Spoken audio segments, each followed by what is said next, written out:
সিরিয়ার রাজনৈতিক ও সামরিক পরিস্থিতি আবার উত্তপ্ত হয়েছে। বিদ্রোহী গোষ্ঠীগুলো সম্প্রতি সিরিয়ার আরও একটি গুরুত্বপূর্ণ শহর হামা দখল করে নিয়েছে। অনেকেই বলছেন এটির ফলে রাজধানী দামাস্ক এখন বিদ্রোহীদের সরাসরি লক্ষ্যবস্তুতে পরিণত হয়েছে। তবে কি সিরিয়ায় এবার আসাদ সরকারের দিন শেষ?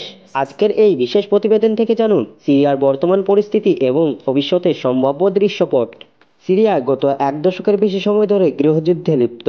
প্রেসিডেন্ট বাশার আল আসাদের নেতৃত্বাধীন সরকার এবং বিভিন্ন বিদ্রোহী গোষ্ঠীর মধ্যে এই লড়াই দীর্ঘস্থায়ী হয়ে উঠেছে। সাম্প্রতিক খবর অনুযায়ী বিদ্রোহীরা একটি কৌশলগত শহর দখল করেছে, যা দামেস্কের সঙ্গে গুরুত্বপূর্ণ যোগাযোগ রুটে অবস্থিত।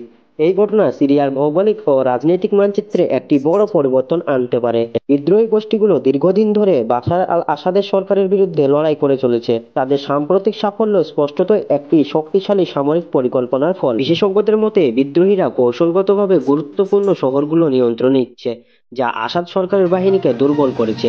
বিশেষ করে দামেস্কের এই অগ্রগতি তাদের জন্য একটি বড় সুযোগ সৃষ্টি করেছে।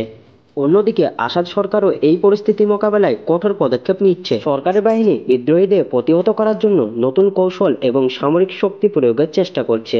তবে প্রশ্ন হচ্ছে, বিদ্রোহীদের এই দ্রুত অগ্রগতির ফলে আসাদ সরকারের নিয়ন্ত্রণ কতটা টিকে থাকবে? বিভিন্ন সূত্রে জানা যাচ্ছে সরকারের অভ্যন্তরেও নানা সংকট রয়েছে। সিরিয়ার এই পরিস্থিতি শুধু অভ্যন্তরীণ নয়, বরং আন্তর্জাতিক রাজনীতির সঙ্গেও ওতপ্রোতভাবে জড়িত। যুক্তরাষ্ট্র, রাশিয়া এবং ইরানের মতো দেশগুলো সিরিয়ার এই সংকটে বিভিন্নভাবে ভূমিকা রাখছে। একদিকে রাশিয়া আসাদ সরকারের প্রধান মিত্র, আর অন্যদিকে যুক্তরাষ্ট্র বিদ্রোহী গোষ্ঠীগুলির প্রতি কিছুটা সহানুভূতিশীল। এই আন্তর্জাতিক পটভূমি সিরিয়ার পরিস্থিতিকে আরও জটিল করে তুলছে। সিরিয়ার এই দীর্ঘস্থায়ী যুদ্ধে অসহায় হয়ে পড়েছে সেখানকার সাধারণ জনগণ। প্রতিদিন হাজার হাজার মানুষ তাদের ঘরবাড়ি ছেড়ে পালিয়ে যেতে বাধ্য হচ্ছে। খাদ্য, স্বাস্থ্যসেবা এবং নিরাপত্তার অভাবে জনজীবন বিপর্যস্ত হয়ে পড়েছে।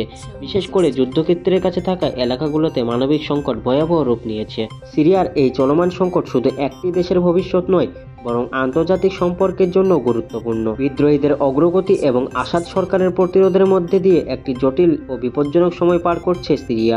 এই পরিস্থিতি থেকে কিভাবে সমাধান বের হবে তা শুধু সময়ই বলতে পারবে। আপনার মতামত কি আমাদের কমেন্টে জানান এবং এমন আরও বিশ্লেষণ পেতে চ্যানেলটি সাবস্ক্রাইব করুন।